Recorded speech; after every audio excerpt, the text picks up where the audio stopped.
Welcome again friends to YouTube channel The Weirdos. Today we'll be starting with the molecular basis of inheritance. Last time हमने almost हमारा जो genetics है principle of inheritance and variation हमने complete कर लिया. Right now we are starting with the molecular base of inheritance. That's a continuation part of the genetics. जब मैं बात करता हूँ स्टेट बोर्ड के कॉन्टेक्स्ट में मॉलिकुलर बायोलॉजी मतलब एक ऐसा बायोलॉजी आप किस एंगल से स्टडी करने का ट्राई करोगे with respect to molecular level. तो जब मैं मॉलिकुलर लेवल की बात करूंगा तो सबसे पहले कॉन्टेक्स्ट में आता है what is nucleotide, what is nitrogen base and you know what exactly is DNA, what is RNA and all the stuffs. Right, तो क्रोमोसोम्स क्या है, क्रोमैटिन क्या है, क्रोमैटिड क्या है, तो ये सब बहुत सारी चीज़ें एंटैंगल्ड होती है माइंड में. तो धीरे धीरे हम चीज़ों को समझेंगे and then you know let us try to understand this as like you know series. Right, एक ऐसा सीरीज समझेंगे जिसके आप देख सकते हो, जैसे मैंने आपको बोला कि स्टार्टिंग के जो सीजन्स थे जहाँ पे बात ये हुई थी कि जेनेटिक मटेरियल है कौन सा, है कौन, किसी को पता नहीं था. मेंडल 18th सेंचुरी के time he was the first person जिसने एक्चुअली जिन्होंने यू नो डिटेल में बताया अबाउट द इनहेरिटेंस जो हमने लास्ट टाइम पढ़ा था. बट 18th सेंचुरी से टिल हम 19th तक हम जब आ गए 1920s 1930s राइट, तब तक लोगों को आइडिया नहीं था कि DNA genetic material. You can imagine.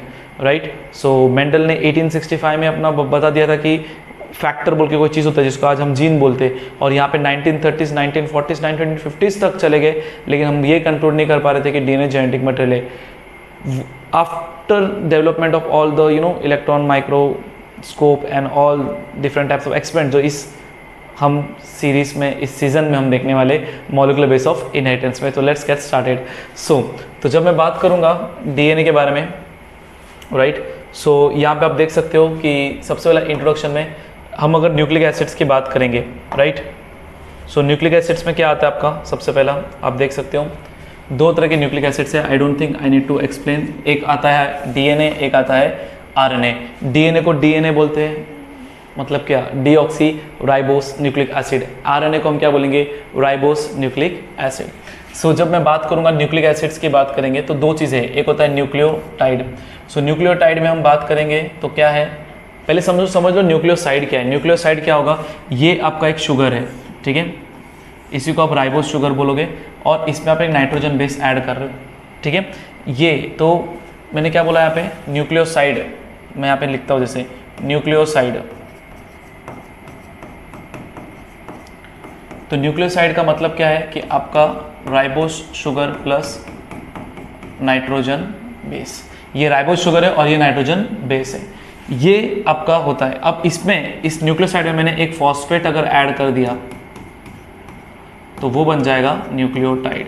क्या बन जाएगा, न्यूक्लियोटाइड. तो आप यहाँ पे देख सकते हो न्यूक्लियोटाइड की अगर बात करूँ तो. सो बच्चों कंफ्यूज होता है. सी जब मैं एक डीएनए की बात करूँगा, अगर मैं यहाँ पे ऐसा डीएनए बना रहा हूँ, ठीक है, तो आप जो देखते हो वो एडेनाइन हो गया, थायमिन हो गया, गुआनिन हो गया, साइटोसिन हो गया. आप देखते हो नाइट्रोजन बेस. मैं यहाँ पे एडेनाइन हूँ तो मेरे सामने थायमिन है, मैं अगर गुआनिन हूँ तो मेरे सामने साइटोसिन है. आप नाइट्रोजन बेस को देखते हो, इस नाइट्रोजन बेस के पीछे एक राइबोस शुगर है, उसके पीछे एक फॉस्फेट है. तो let us try to understand. अगर मैं यही चीज़ को समझने का ट्राई करूँ तो न्यूक्लियोटाइड क्या होता है, याद रखना न्यूक्लियोसाइड प्लस फॉस्फेट. और मैंने आपको ऑलरेडी बताया न्यूक्लियोसाइड क्या होगा, ठीक है. न्यूक्लियोसाइड आपका इतना पूरा पार्ट आपका न्यूक्लियोसाइड होगा. इसमें एक मैंने फॉस्फेट ग्रुप जोड़ दिया तो बन गया न्यूक्लियोटाइड. तो जब मैं बात करूंगा डीएनए की, तो डीएनए क्या है, डीएनए आपका एक पूरा चेन है किसका, पॉलीन्यूक्लियोटाइड का. अब बॉन्ड्स के बारे में बात करेंगे तो आप यहाँ पे देख सकते हो कि यहाँ पे फर्स्ट पोजीशन है और यहाँ पे आप देख सकते हो ये फिफ्थ पोजीशन में फॉस्फेट है. सेकेंड पोजीशन पे you will not find oxygen. Oxygen यहाँ पे नहीं है. इसके लिए जब मैं डीएनए बोलता हूँ तो डीएनए को मैं क्या बोलता हूँ, डीऑक्सी. शुगर का नाम क्या है, राइबोस शुगर, ठीक है. डीऑक्सी राइबोस है क्या, कहाँ मिलता है, न्यूक्लियस में, इसके लिए न्यूक्लिक. फॉस्फेट की वजह से कौन सा प्रॉपर्टी शो करता है, एसिडिक प्रॉपर्टी. इसके लिए हम क्या बोलते हैं, deoxy ribose nucleic acid. Simple, clear है, ठीक है. बॉन्ड की बात करेंगे तो यहाँ पे फर्स्ट पोजीशन पे अगर बात करेंगे तो शुगर आपका फर्स्ट कार्बन है राइट. यहाँ पे फर्स्ट कार्बन में आपको अटैचमेंट मिलेगा और यहाँ पे जो आपको लिंकेज मिलता है या फिर आप जो बॉन्ड बोलोगे वो बॉन्ड को आप क्या बोलोगे, एन ग्लाइकोसाइडिक बॉन्ड. क्या बोलोगे, एन ग्लाइकोसाइडिक बॉन्ड. और फिफ्थ पोजीशन के याद रखना शुगर मतलब इसकी बात चल रही है, ठीक है, इसकी. तो फिफ्थ पोजीशन पे आपको क्या मिलेगा, फॉस्फेट. क्या मिलेगा, फॉस्फेट, ठीक है. तो इसको हम क्या बोलेंगे, शुगर फॉस्फेट बॉन्ड। और थर्ड कार्बन पे आपको क्या मिलेगा, phosphate of the other sugar, जहाँ पे अभी ये फॉस्फेट ऐसे हवा में लटकेगा नहीं, ऑब्वियसली ये दूसरे न्यूक्लियोटाइड के थर्ड पोजीशन पे आपका अटैच रहेगा शुगर के, ठीक है। तो इस तरह से आप 3 तरह के बॉन्ड आप स्टडी करते हो। पहला आपका हो गया फर्स्ट पोजीशन, फिर आपका हो गया 5th पोजीशन पे फॉस्फेट हो गया, और थर्ड पोजीशन ये अटैच कहाँ रहेगा, थर्ड पोजीशन किसका, इसका। इसको आप उल्टा करोगे तो जो आपको मैं आने वाले स्लाइड में दिखाने वाला हूँ, या फिर आप यहाँ पे देख सकते हो, सिंपल सी बात है, यू कैन सी, ठीक है।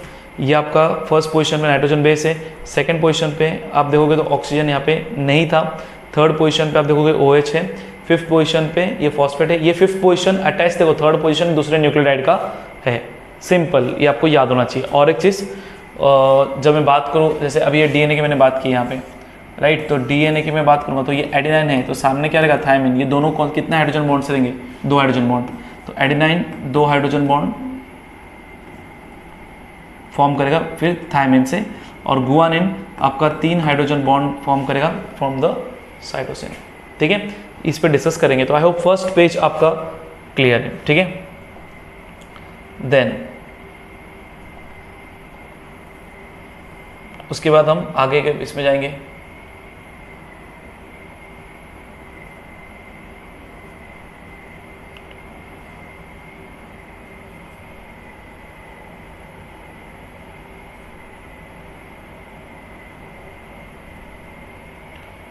One second.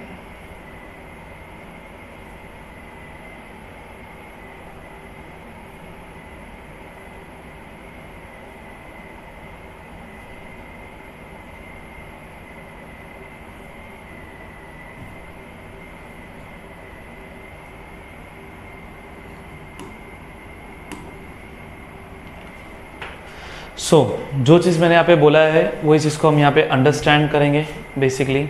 तो यहाँ पे आप देख सकते हो, लेट्स ट्राई टू अंडरस्टैंड, ठीक है।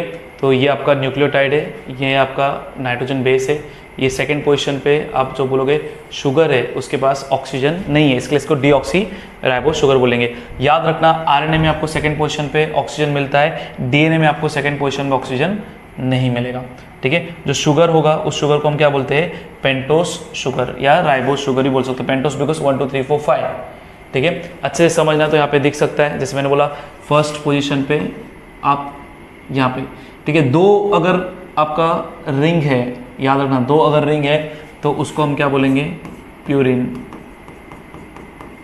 ठीक है। अगर एक ही रिंग कंपाउंड आपको मिल रहा है तो आप उसको क्या बोलोगे, पिरिमिडिन, क्या बोलोगे, पिरिमिडिन, ठीक है। तो प्यूरिन में क्या आएगा आपका, एडेनाइन एंड गुआनिन। पिरिमिडिन में आपका क्या आएगा, थायमिन, साइटोसिन आप बोल सकते हो, एंड देन यूरासिल। ये आपको याद होना चाहिए, ठीक है। तो सिंपल सी बात है, ये आप देख सकते हो, फर्स्ट यहाँ पे ग्लाइकोसाइड बॉन्ड बन रहा है, जो आपको लास्ट टाइम इसके पहले के स्लाइड में मैंने बता दिया, ठीक है। सिंपल, सेकंड हो गया, थर्ड हो गया, 5th पोजीशन पे, और ये डायरेक्टली थर्ड पोजीशन के दूसरे न्यूक्लियोटाइड को अटैच रहेगा। I hope it's very much clear, ठीक है। तो आगे बढ़ते हैं। अभी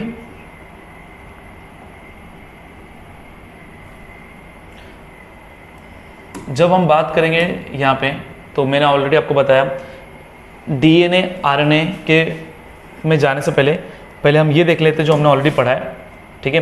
तो लेट्स ट्राई टू अंडरस्टैंड। जब मैं बात करूँ पिरिमिडिन, मैंने बोला सिंगल रिंग कंपाउंड, आप देख सकते हो मैंने ऑलरेडी बताया, ये साइटोसिन हो गया, thymine in case of DNA, in case of अगर आप बोलोगे आरएनए क्या आता है, यूरासिल। ये हम स्कूल से पढ़ रहे हैं, राइट, तो हमको ये चीज़ें प्रॉब्लम नहीं होनी चाहिए। हाँ, structure might be different thing जहाँ पे आपको याद नहीं, बट स्टेट बोर्ड में आई डोंट थिंक आपको उस लेवल में आपको पढ़ने की जरूरत है, आपको खाली पता होना चाहिए स्ट्रक्चर। सिंगल रिंग कंपाउंड है तो पिरिमिडिन है, डबल रिंग कंपाउंड है तो आपको क्या बोलोगे, एडेनाइन आ गया और गुआनिन आ गया। ये आपके होते हैं नाइट्रोजन बेस। याद रखना, मैं वापस बता रहा हूँ, पहला आपका आएगा नाइट्रोजन बेस, ठीक है, उसमें आपका रहेगा राइबोस शुगर, इसको एक साथ आप क्या बोलोगे, न्यूक्लियोसाइड। इस न्यूक्लियोसाइड में एक फॉस्फेट तो ऐड कर दे भाई, क्या बन जाएगा, न्यूक्लियोटाइड, ठीक है। ये प्लीज याद रखना। डीएनए आरएनए की बात करेंगे तो डीएनए क्या होता है, डबल स्ट्रैंडेड, आरएनए क्या होता है, सिंगल स्ट्रैंडेड। डीएनए के पास आपको मिलेगा राइबोस शुगर, यहाँ पे भी राइबोस शुगर मिलेगा यहाँ पे, लेकिन सेकंड पोजीशन पे ऑक्सीजन नहीं होता है, इसलिए इसको मैं बोलूँगा डीऑक्सी राइबोस शुगर। ठीक है। नाइट्रोजन बेस क्या क्या मिलेंगे, एडेनाइन, गुआनिन, साइटोसिन, थायमिन। यहाँ पे नाइट्रोजन बेस क्या मिलेगा, adenine, guanine, cytosine and uracil. Base pairing की बात करेंगे तो एडेनाइन एंड थायमिन कितने hydrogen bond, 2 hydrogen bond, already बताया। गुआनिन, साइटोसिन कितने, 3 हाइड्रोजन बॉन्ड। ये प्लीज याद रखना है अपना को, ठीक है। जब मैं एक डीएनए की बात करूंगा ऐसे सीधा अगर बनाऊंगा तो एडेनाइन और थायमिन के बीच में मुझे 2 हाइड्रोजन बॉन्ड मिलेंगे, लेकिन गुआनिन और साइटोसिन के बीच में कितने बॉन्ड मिलेंगे, 3 हाइड्रोजन बॉन्ड मिलेंगे। तो इससे क्या पता चलता है कि जिस मतलब डीएनए में गुआनिन साइटोसिन का प्रोपोर्शन ज़्यादा होगा उसको तोड़ना भी उतना मुश्किल होगा, उसका मेल्टिंग पॉइंट भी क्या होगा, हाई होगा, ठीक है। ज़्यादा स्टेबल कौन है, डीएनए। लेस स्टेबल कौन है, आरएनए। अगर मैं डीएनए की बात करूँ, राइट, तो आप देख सकते हो डीएनए में बहुत सारे फॉर्म्स है, A form, B form, Z form, right, depending upon the organism. तो सर हमारे अंदर जो डीएनए है उसका फॉर्म कौन सा है, उसका फॉर्म है बी फॉर्म, राइट, और वो है right handed, right handed double helical structure. RNA की बात करेंगे तो आरएनए तो जेनेटिक मेटल है ही, लेकिन ये जो आरएनए आप देखोगे वो सब क्या है, नॉन जेनेटिक। तो नॉन जेनेटिक क्या है, एमआरएनए, आरआरएनए, टीआरएनए, ठीक है। तो जो हम आगे पढ़ने वाले, ये आपका क्या है, डबल स्ट्रैंडेड स्ट्रक्चर है, राइट हैंडेड हेलिक्स। ये क्या आपका सिंगल स्ट्रैंडेड कॉइल स्ट्रक्चर। कुछ आपके डबल स्ट्रैंडेड आरएनए पे आपको मिलेंगे बराबर, जैसे रियो वायरस बोल के, बट वो आपको अभी नहीं है। तो ये आपका पूरा पार्ट है। आई होप इतना क्लियर है, ठीक है, डन, क्लियर यहाँ तक। अब तक आई थिंक सब चीज़ स्मूथ चल रहा है, तो आई डोंट थिंक कुछ इशू होगा। यहाँ तक क्लियर है बराबर। हमने सिर्फ ये पढ़ा डीएनए आरएनए का डिफरेंस एंड डिस्टिंग्विश पढ़ा, and what is nucleotide, what is nucleoside, what is purine and what is pyrimidine. Let's move forward.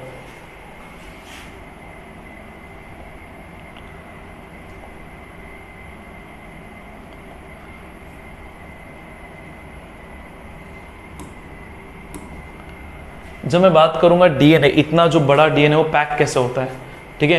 तो सीधी बात है, हमको यहाँ पे समझना बहुत इंपॉर्टेंट है कि वो जो डीएनए में पैकेजिंग की बात करूँगा, सो जब मुझे हमको पता है कि हमारा जो जेनेटिक मटेरियल है वो कौन है, डीएनए, लेकिन वो किसके फॉर्म में आपको मिलेगा, हमेशा क्रोमैटिन के फॉर्म में मिलेगा।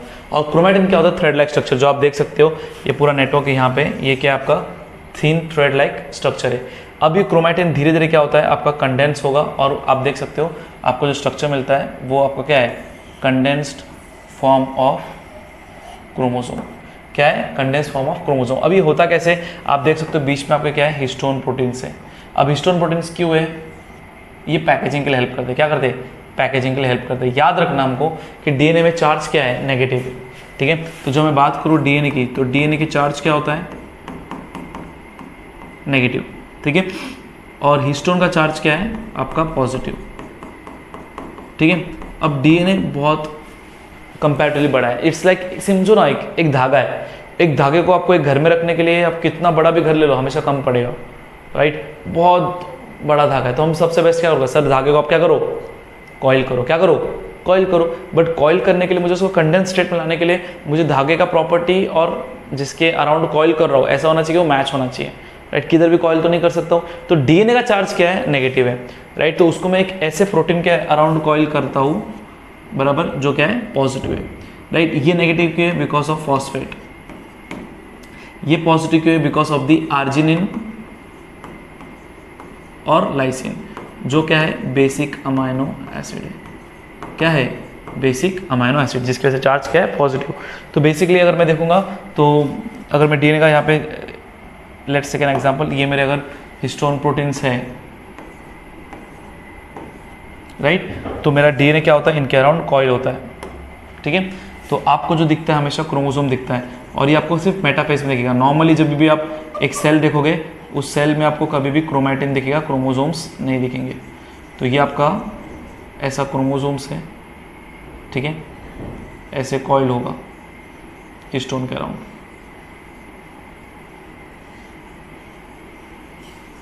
ये आपका रेड कलर में क्या है, डीएनए, और ये ब्लू में क्या है, हिस्टोन प्रोटीन, ठीक है। तो ऐसा पैक करके अल्टीमेटली आपको ये क्लासिकल स्ट्रक्चर मिलता है क्रोमोसोम्स का, ठीक है। क्रोमोसोम्स की अगर बात करें तो ऊपर वाले पार्ट को हम टीलोमेर बोलेंगे, राइट। इसमें आपका एक सैटेलाइट जोन भी होता है, एक ऊपर एक और एक जोन होता है जिसको बोलते हैं NOR, न्यूक्लियर ऑर्गेनाइजर रीजन, जो बेसिकली क्या बनाने में हेल्प करता है, न्यूक्लियोसोम। और ये न्यूक्लियोसोम बेसिकली क्या बनाने में हेल्प करेगा, राइबोसोम। ये सेल चैप्टर में हमने पढ़ा है, ठीक है, मतलब डिटेल में। और ये बीच का पार्ट जो है आपका सेंट्रोमियर, और सेंट्रोमियर होता है, लेकिन जब हम सेल डिवीजन पढ़ते तो हमको याद रखना है ये जो पार्ट है ना, ये आपका होता है काइनेटोकोर। क्या होता है, काइनेटोकोर, ठीक है। बेसिकली स्पिंडल फाइबर अटैच यहाँ पे होते हैं, ठीक है। बीच वाले पार्ट को हम क्या बोलेंगे, सेंट्रोमियर। तो बच्चों को लगता है काइनेटोकोर और सेंट्रोमियर सेम है, ऐसा नहीं। और ये आर्म से जो बेसिकली ये मैंने समझा दिया है क्रोमोसोम के बारे में, डिटेल में नहीं है फिलहाल ये चीज़। तो याद रखना, क्रोमोसोम्स की बात करें तो क्रोमोसोम्स क्या है, rod like structure, DNA packed होता है कॉम्पैक्ट स्ट्रक्चर में with the help of the protein, जिसको हम बोलते हैं packaging protein. Am I clear, ठीक है। ये पूरा पार्ट है। तो डीएनए को इस तरह से पैकेज करते हैं, वरना अगर डीएनए को अपने पैक नहीं किया तो इतने छोटे सेल के अंदर, इतने छोटे न्यूक्लियस के अंदर आप पैक करके, मतलब नहीं पैक करके तो रखोगे कहाँ पे, समझ में आया। सो आई होप इतना बहुत ही अच्छे से क्लियर। मैंने अपने बाकी चीज़ों में भी ये बहुत बार समझाया है।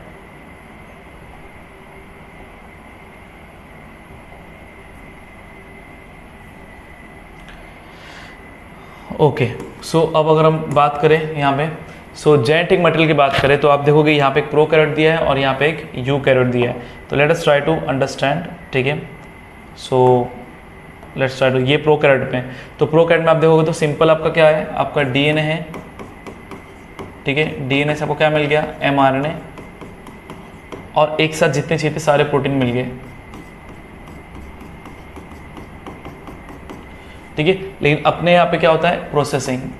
अपने यहाँ पे मतलब मैं किसकी बात करूँ, यूकैरियोट, ठीक है। यूकैरियोट्स में आपको ये प्रोसेसिंग होगा। सर ऐसा क्यों, क्योंकि भाई याद रखो ना, यहाँ पे इनका ही सिंगल सेल है और एक ही डीएनए, मतलब एक ही इसमें ही इनके सारे प्रोटीन्स भी रहेंगे। तो एक ही साथ क्या होता है, ये एक ही साथ क्या होगा, आपका सारे प्रोटीन्स बन जाएंगे। अपने केस में ऐसा नहीं, अपने केस में ऊपर से नीचे तक भर भर के प्रोटीन्स है, राइट। तो ये सब प्रोटीन्स मुझे चाहिए, तो इन सब के लिए मुझे अमाइनो एसिड्स भी क्या रहेंगे, अलग अलग रहेंगे, और मुझे इनको प्रोसेस करना पड़ेगा। मतलब जो मैं एमआरएनए यहाँ पे बनाता हूँ, जो हम आगे पढ़ने वाले, वो प्रॉपर मुझे जो प्रोटीन चाहिए वो नहीं रहता है। कुछ चीज़ें होती है जो मुझे नहीं चाहिए होती।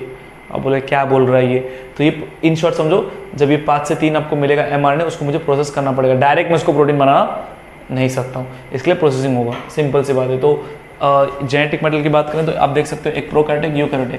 प्रोकैरियोट में क्या बोलोगे, डीएनए सर्कुलर है, उसमें डीएनए क्या है, लीनियर। सिंगल क्रोमोसोम प्रेजेंट है, यहाँ पे मल्टीपल क्रोमोसोम प्रेजेंट है। डीएनए क्या है, packed with the help of histone like binding proteins. And आपका यहाँ पे ये दो आपके टोपोआइसोमरेस और गायरेस है, बराबर। तो ये हम पढ़ेंगे किसमें, आगे जब हम ट्रांसक्रिप्शन, रेप्लिकेशन, ये सब चीज़ पढ़ेंगे, ठीक है। इसमें क्या होता है, हिस्टोन प्रोटीन है। याद रखना, यूकैरियोट्स में हिस्टोन प्रोटीन पैकेजिंग के लिए हेल्प करता है। मैंने बताया हिस्टोन का चार्ज क्या है, पॉजिटिव, ठीक है। जब मैं बात करूँ डीएनए की, यहाँ पे हिस्टोन जैसे प्रोटीन रहेंगे। सी, ये प्रोकैरियोट्स से यूकैरियोट्स है, ऑलमोस्ट चीज़ें सेम रहेगी, लेकिन प्रोसेस उतना यहाँ पे जितना सिंपल है वहाँ पे उतना क्या रहेगा, कॉम्प्लिकेट रहेगा। यहाँ पे सिंगल क्रोमोसोम आप देख सकते हो प्रेजेंट है, तो यहाँ पे कितने, multiple chromosomes, simple, clear, right. इसको डिटेल में हम आगे पढ़ने वाले हैं।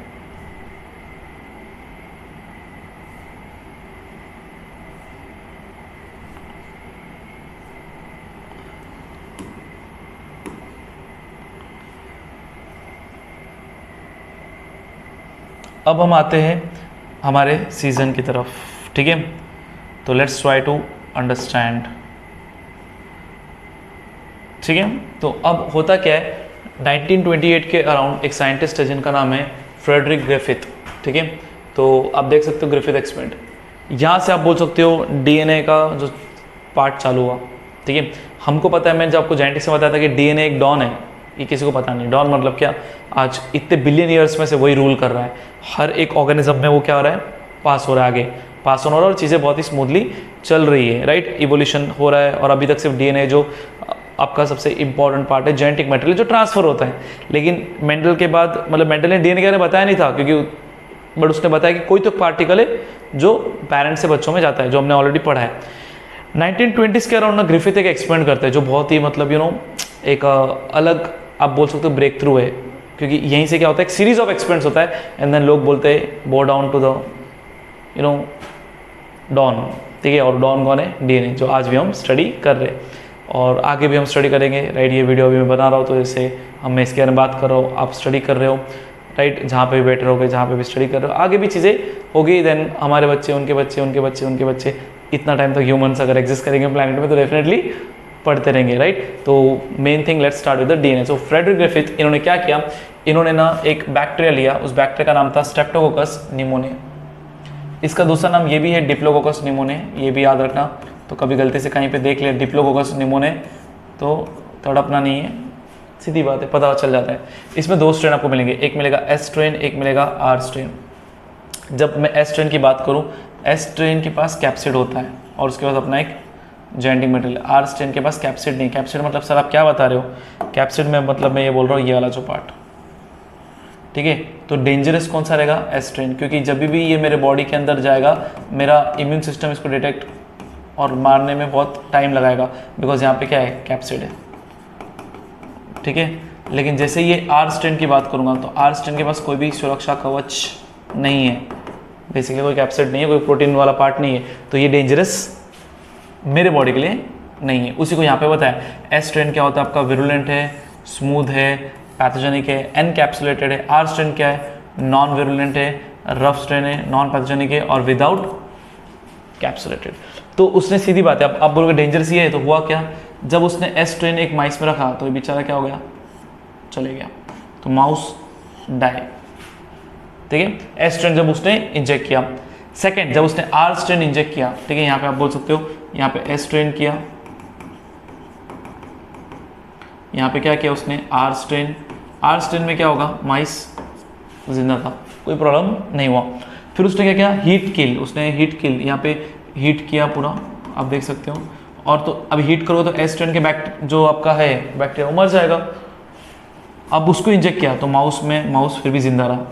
तो यहाँ तक तो सब स्मूथ था, राइट। ये मैं बोलूँगा heat kill S strain, heat kill S strain. तो ये भी क्या हुआ? कोई प्रॉब्लम नहीं हुआ। अब हुआ क्या? उन्होंने स्टेप 1 और स्टेप 3, 1 और 3 याद रखना। मतलब आप बोलोगे 1 नहीं यार, 2 ना लिविंग है आर स्ट्रेन, राइट। मिस्टेक कैसे कर सकता हूँ इसमें मैं?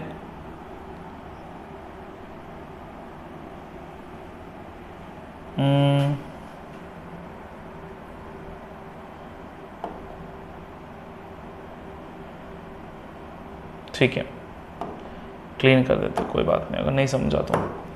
सो यहाँ पे क्या क्या उसने आर स्ट्रेन जो है और हीट किल एस स्ट्रेन जो है, हीट किल एस स्ट्रेन, इन दोनों को उसने मिक्स किया और उसने 4th स्टेप बनाया। यहाँ पे लिख सकते हो living R strain and dead S strain. और माउस क्या हो गया? Mouse died. ये कंफ्यूज हो गया भाई, अगर एस स्ट्रेन हीट किल डालता तो माउस जिंदा है, आर स्ट्रेन डालता तो भी माउस जिंदा है, बट इसमें माउस मर कैसे गया?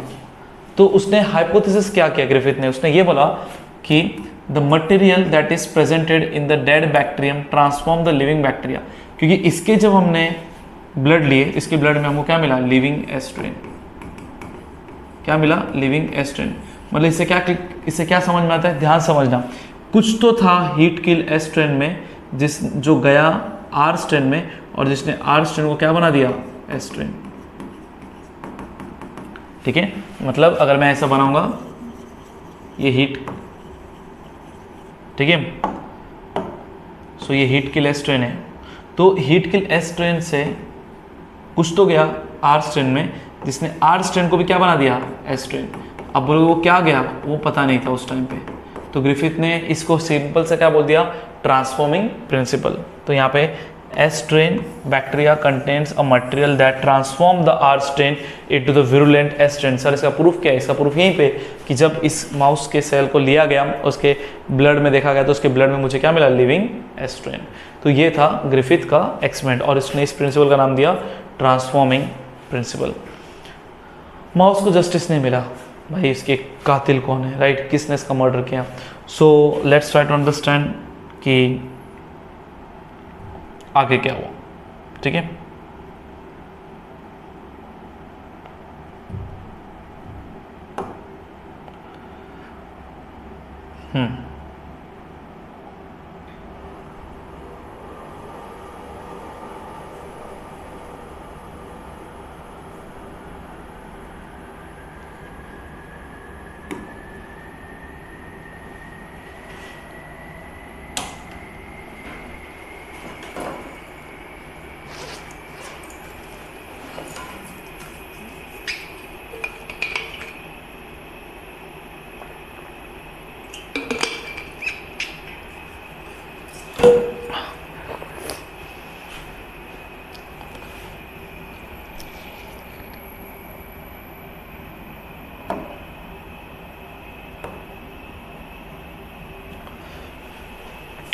ग्रिफिथ ने ये बता दिया कि ट्रांसफॉर्मिंग प्रिंसिपल है और ट्रांसफॉर्मेशन है।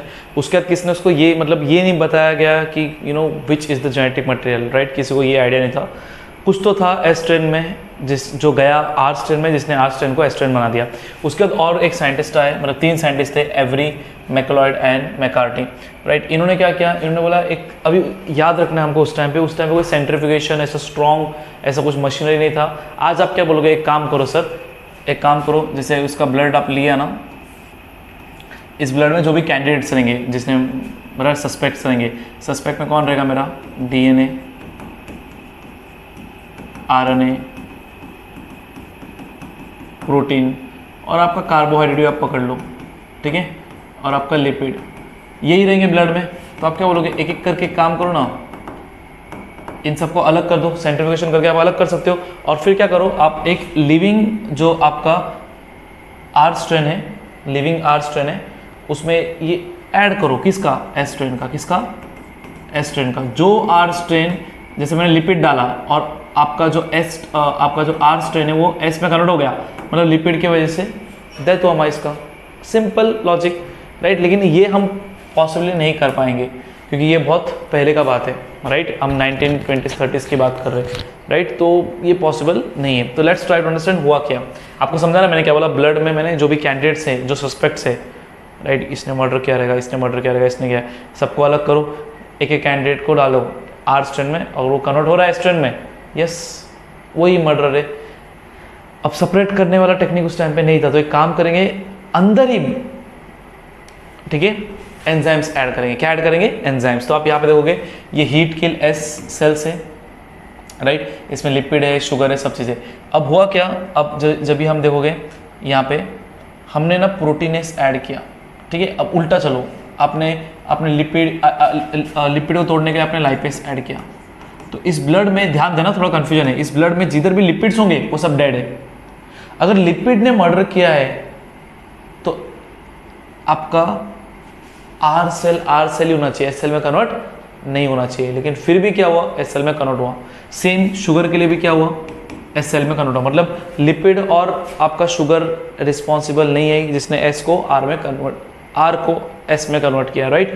तो समझेंगे, देखो अब इन्होंने प्रोटीन डाला, प्रोटीनेस, मतलब उनको बहुत स्ट्रांगली बिलीव था कि डेफिनेटली प्रोटीन ही जेनेटिक मटेरियल रहेगा, प्रोटीन ही रहेगा, क्योंकि ऊपर से लेकर नीचे तक सब लोग को पता है कि प्रोटीन ही रिस्पॉन्सिबल है हर चीज़ के लिए। इवन एस स्ट्रेन जब मैं बनाता हूँ, राइट, इस एस स्ट्रेन का कहाँ गया, इस एस स्ट्रेन का अगर मैं बात करूँ तो इसका जो कैप्सिड भी है वो किससे बना हुआ है, प्रोटीन। तो इन लोगों को बहुत उम्मीद था कि यस, ये जो हमारा डॉन रहेगा वो प्रोटीन ही रहेगा, प्रोटीन ही रहेगा, प्रोटीन ही जेनेटिक मटेरियल है।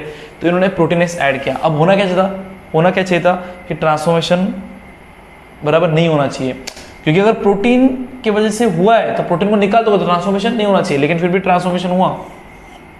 आप देखो एस सेल से प्रोटीनेस डाला, अब मतलब इसमें कोई प्रोटीन नहीं है, अपने प्रोटीन को जो भी प्रोटीन थे उनको तोड़ दिया गया बाय दिस एंजाइम प्रोटीनेस। फिर हमने आर सेल ऐड किया और एस सेल हुआ।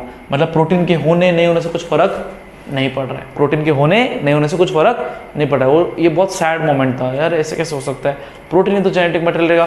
ये जो कैप्सिड भी गया जिसने आर ये वाला आर को एस बनाया, वो भी प्रोटीन ही था। प्रोटीनेस डालने के बाद भी आर सेल फिर भी एस सेल हो रहा है, मतलब अभी भी मर्डर अंदर है। प्रोटीन को निकाल दिया, लिपिड को निकाल दिया, शुगर को निकाल दिया, राइट। जाओ यहाँ से, इधर तुम भी जाओ, शुगर तुम भी जाओ।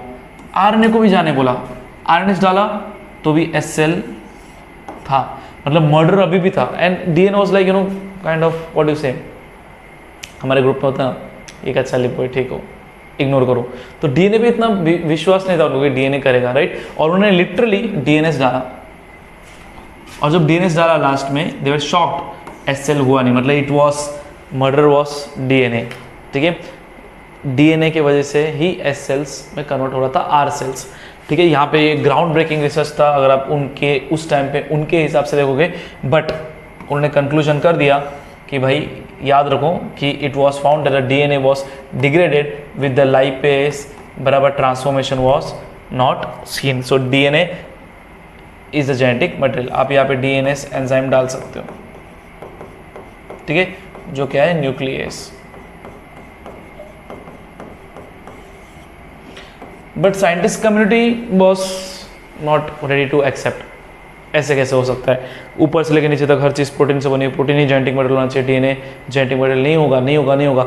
तो ये माउस का जो जस्टिस वाला केस है वो और चलता गया, राइट। एंड देन आपके पिक्चर में आए हमारे हर्शी एंड चेज, आप देख सकते हैं यहाँ पे, ठीक है। इन्होंने बोला एक काम करते, बेस्ट पर्सन को पूछते हैं, और बेस्ट पर्सन कौन है? वायरस। कौन है? वायरस। तो चीज़ों को समझना है यहाँ पे। अब हुआ क्या है यहाँ पे, उन्होंने बोला कि हर्शी एंड चेज ने, इन्होंने ना बैक्टीरिया को ग्रो किया, किसमें? ये बैक्टीरियोफाज आप देखोगे, ठीक है। रेड को समझ लो, रेड को समझ लो रेडियो एक्टिव है, तो जहाँ जहाँ जाएगा रेडिएशन देगा, राइट, जिसकी वजह से मुझे पता चलेगा। अब वायरस अकेला ऐसा है, आप देख सकते हो, जिसके पास दोनों कैंडिडेट है। साइंटिस्ट जो कम्युनिटी थी ना, आधे लोग एक्सेप्ट करने को रेडी नहीं थे, क्योंकि आधे लोग मानते थे अभी भी कि प्रोटीन कैप्सिड है तो प्रोटीन ही जेनेटिक मटेरियल रहेगा। तो वायरस के पास दोनों कैंडिडेट है, राइट, आपको दोनों कैंडिडेट है, दोनों मर्डर सस्पेक्ट है, एक डीएनए एक प्रोटीन। तो एक काम करो, दोनों को आप समझने का ट्राई करेंगे, ठीक है, दोनों में से कौन सा जेनेटिक मटेरियल है। तो हर्शी एंड चेज ने बेस्ट बोला, एक काम करो, वायरस के पास जाओ। वायरस के पास दोनों ही चीज़ मिलेंगे, वायरस के पास डीएनए मिलेगा और प्रोटीन भी मिलेगा, ठीक है। तो ये आप देख सकते हो, ये वाला जो पार्ट है बीच में वो प्रोटीन है, मतलब बीच में, सॉरी, ये बाहर का पार्ट आप देख सकते हो प्रोटीन है। रेडी लेता हूँ तो दैट की प्रॉब्लम ना हो।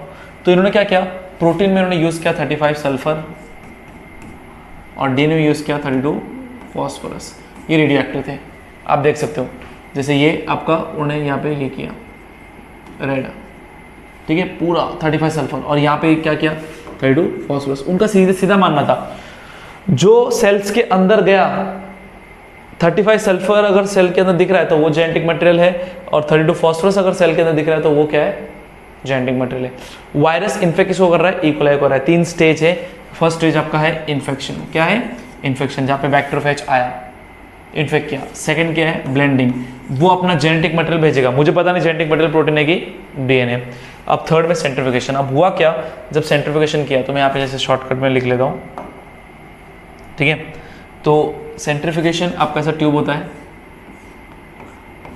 ठीक है, आप जैसे आपका एक, आप अपने लैब में देखोगे तो आपको ऐसा सेंट्रीफ्यूगेशन ट्यूब मिलेगा, लो बजट वाला, ठीक है। ऐसे ट्यूब आपको इंसर्ट करना होते हैं और ये घूमते हैं, ऐसा कॉनिकल रहेगा तो ऐसा घूमेगा वो, ठीक है। सेंट्रीफ्यूगल फोर्स अगेंस्ट, मतलब to not towards the centre, away from centre. तो ऐसे आप, जैसे हम बच्चों ने स्कूल में करते हैं ना, टॉर्नेडो, राइट, वैसे। तो इससे क्या होगा, जितने भी आपका जो मटेरियल जो रहेगा, जिसकी डेंसिटी थोड़ी भी ज़्यादा रहेगी सॉल्वेंट के कंपैरिजन में, इन शॉर्ट एक एग्जांपल लो, अगर आपने कुछ ड्रिंक बनाया, राइट, ड्रिंक में आपने रसना लिया, शुगर लिया, या फिर कुछ भी आप स्वीट, आप बेस्ट हम वही लगते हैं, रसना का एग्जांपल लेते हैं, राइट, कम बजट में। तो आपने मतलब पानी लिया, रसना किया, मिक्स किया, आ गया, सही है, मिल गया आपको, ठीक है। तो ये आपका ग्लास, ऐसा पूरा पार्ट है, पूरा रसना मिक्स है, पाउडर पानी है। अब मुझे, अगर मैंने इसको सेंट्रीफ्यूगेशन किया ना इसमें, तो नीचे रसना बैठ जाएगा आफ्टर सम टाइम, ठीक है, ऊपर खाली पानी रहेगा। क्योंकि अगर मैं सल्यूट की बात करूँ, शुगर की बात करूँ, रसने की बात करूँ, वो उतना भाग नहीं पाएगा अगर आप ऐसे ही घुमा रहे हो। तो ये सेंट्रीफ्यूगेशन का एप्लीकेशन, ऐसे घुमा रहे हो तो वो उस स्पीड को पकड़ने वाला, धीरे धीरे सेटल डाउन हो जाएगा। तो सेल्स को भी जब हमने यहाँ पे फ्यूज, मतलब अपना सेंट्रीफ्यूगेशन किया, तो नीचे सारे सेल्स बैठ गए, ठीक है, ऊपर खाली आपका ये था। तो ऊपर वाले पार्ट को हम बोलते हैं सुपरनेटेंट, और इसको हम बोलेंगे फिल्ट्रेट। तो मिला क्या यहाँ पे, आप देखोगे तो यहाँ पे क्या मिला आपको, 32 phosphorus and ground breaking research. ये ई कोलाई के सेल्स के अंदर आपको 32 फॉस्फोरस मिला, मतलब आप बोल सकते हो कि 32 फॉस्फोरस, आप देखो वो गया सेल्स के अंदर, जबकि आपका जो प्रोटीन वाला पार्ट था वो सिर्फ बाहर अटक गया। प्रोटीन वाला पार्ट ऊपर मिला 35 सल्फर। तो इससे क्लियर हो गया कि आपका फॉस्फोरस सेल्स के अंदर गया, सल्फर सेल के अंदर नहीं गया। मतलब आपका जो जेनेटिक मटेरियल है, आप यहाँ पे देख सकते हो, जो मैंने लिखा भी यहाँ पे कि conclusion, DNA is the genetic material as radio activity. कहाँ मिला? पैलेट मतलब ये वाले पार्ट को, फिल्ट्रेट को हम पैलेट भी बोलते हैं। और सुपरनेटेंट में मुझे क्या मिला? 35 सल्फर। ठीक है। तो सीधी बात है, इन्फेक्शन, ब्लेंडिंग एंड सेंट्रीफ्यूगेशन। तो आप यहाँ पे देख सकते हो, they grew the bacteria on the medium containing radioactive phosphorus and radioactive sulphur separately. और इनको सेकेंड स्टेप में आपका इन्फेक्शन है, थर्ड स्टेज में आप सेंट्रीफ्यूगेशन है। तो आप देख सकते हो उन्होंने सेंट्रीफ्यूज किया, फॉस्फोरस सेल्स के अंदर दिखा, सल्फर सेल्स के अंदर नहीं दिखा, ऊपर सुपरनेट में दिखा। ये प्रूफ करता है कि डीएनए जेनेटिक मटेरियल है। सो आई होप इतना चीज़ें क्लियर हुआ, ठीक है। तो ये आपका स्टार्टिंग में सीरीज ऑफ एक्सपेरिमेंट था जहाँ पे ये पूछा गया, बोर्ड में आपको ये भी पूछ सकते हैं कि experiment DNA as a genetic material, DNA genetic material है, ठीक है, जस्टिफाई विद एक्सपेरिमेंट। तो आप एक्सपेरिमेंट में किसको लिखोगे, हर्शी एंड चेस, ठीक है। So stay tuned for the further thing, right, and हम आगे चीज़ें पढ़ेंगे, ठीक है। Thank you.